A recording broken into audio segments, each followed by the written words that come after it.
किसी स्थान पर एक बहुत बड़ा तालाब था। वहीं एक बूढ़ा बगुला भी रहता था। बुढ़ापे के कारण वह कमजोर हो गया था, इस कारण मछलियां पकड़ने में असमर्थ था। वह तालाब के किनारे बैठकर भूख से व्याकुल होकर आंसू बहाता रहता था। एक बार एक केकड़ा उसके पास आया। बगुले को उदास देखकर उसने पूछा, मामा, तुम रो क्यों रहे हो? क्या तुमने आजकल खाना पीना छोड़ दिया है? अचानक यह क्या हो गया? बगुले ने बताया, पुत्र, मेरा जन्म इसी तालाब के पास हुआ था। यही मैंने इतनी उम्र बिताई। अब मैंने सुना है कि यहाँ 12 वर्षों तक पानी नहीं बरसेगा। केकड़े ने पूछा, तुमसे ऐसा किसने कहा है? बगुले ने कहा, मुझे एक ज्योतिषी ने यह बात बताई है। इस तालाब में पानी पहले ही कम है। शेष पानी भी जल्दी ही सूख जाएगा। तालाब के सूख जाने पर इसमें रहने वाले प्राणी भी मर जाएंगे। इसी कारण मैं परेशान हूँ। बगुले की यह बात केकड़े ने अपने साथियों को बताई। वे सब बगुले के पास पहुंचे। उन्होंने बगुले से पूछा, मामा, ऐसा कोई उपाय बताओ जिससे हम सब बच सकें। बगुले ने बताया, यहाँ से कुछ दूर एक बड़ा सरोवर है।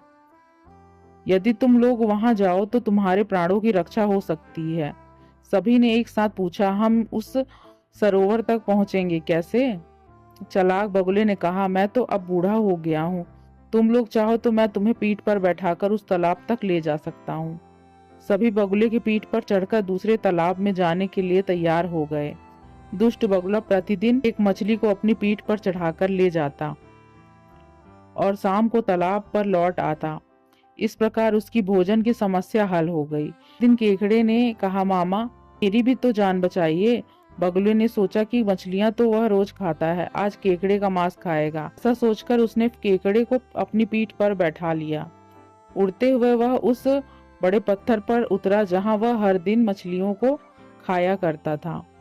केकड़े ने वहां पर पड़ी हुई हड्डियों को देखा। उसने बगुले से पूछा, मामा, सरोवर कितनी दूर है? आप तो थक गए होंगे। बगुले ने केकड़े को मूर्ख समझकर उत्तर दिया, अरे कैसा सरोवर, यह तो मैंने अपने भोजन का उपाय सोचा था। अब तू भी मरने के लिए तैयार हो जा। मैं इस पत्थर पर बैठकर तुझे खा जाऊंगा।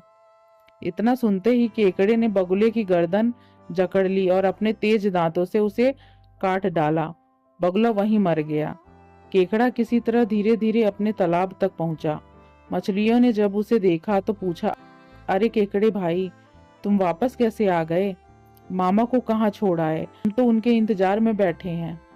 यह सुनकर केकड़ा हंसने लगा। उसने बताया, वह बगुला महाठग था। उसने हम सभी को धोखा दिया। वह हमारे साथियों को पास की एक चट्टान पर ले जाकर खा जाता था।